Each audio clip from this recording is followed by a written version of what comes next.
네, 지난 4월 25일이죠. 국회에 제출된 지 79일 만에 추경안에 대한 예결위 심사가 오늘부터 본격적으로 시작됐습니다. 자, 우여곡절 끝에 김재원 한국당 의원이 위원장으로 선출이 됐죠. 그리고 오늘 윤우덕, 이종배, 지상욱 의원이 각각 여야 간사로 선임이 됐습니다. 예결위는 오늘과 15일 종합정책 질의를 하고 17, 18일 소위에서 정밀 심사를 거쳐 6월 임시국회 마지막 날이죠. 19일에 이 전체 회의를 열고 추경안을 처리한다는 시간표를 세워놨습니다.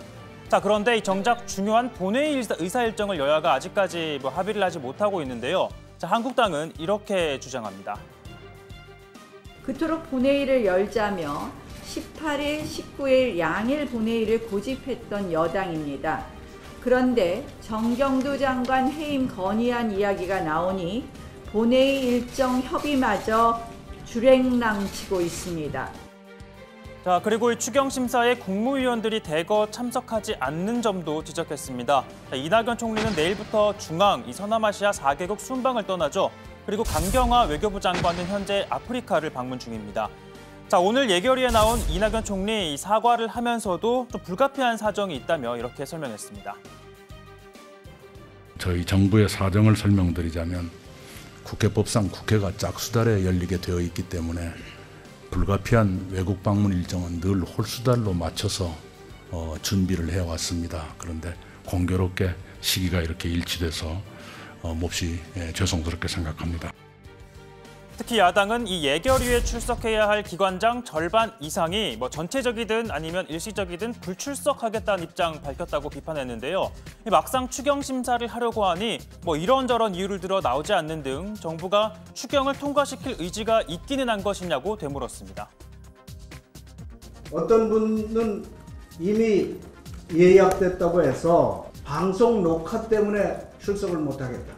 이런 사유를 제출하기도 하고 그것도 생방송도 아니고 녹화입니다. 이러면 내결이 하지 맙시다. 내결을 자, 어쨌든 본격적으로 돌입한 심사에서 여야 팽팽히 맞서고 있습니다. 민주당은 재재난 복구 대책과 선제적인 경기 대응을 위해 최대한 야당을 설득해 원안대로 통과시키겠다라는 입장 밝혔는데요. 하지만 한국당과 바른미래당 총선을 겨냥한 선심성 예산이 많다며 이 대대적인 삭감을 벼르고 있습니다.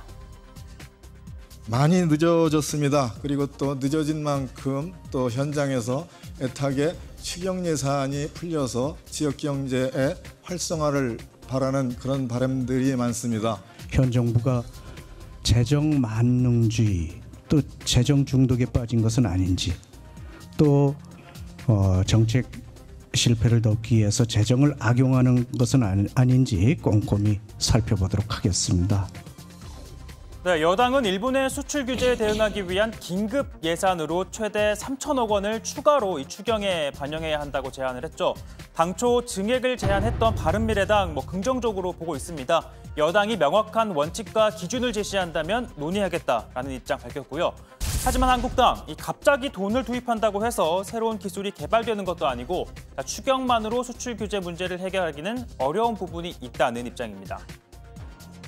그저께 경제부총리가 추경에 1,200억 얘기를 했습니다. 하룻밤 자고 일어나니까 여당에서 어제는 3천억 얘기를 합니다. 자고 일어나니까 1,800억 늘려서 3천억 얘기하면 뚝딱 나오는 국민들 돈을 얼마나 가볍게 생각하면 이런 식으로 추경의 문제에 접근하는가. 자, 이에 대해 이낙연 국무총리는 정부는 지체 없이 집행할 준비를 갖췄다며 이번 심사 과정에서 일본의 수출 규제 조치에 따른 지원 사업 예산이 추가될 수 있도록 이 국회와 긴밀히 협의하겠다라고 밝혔습니다.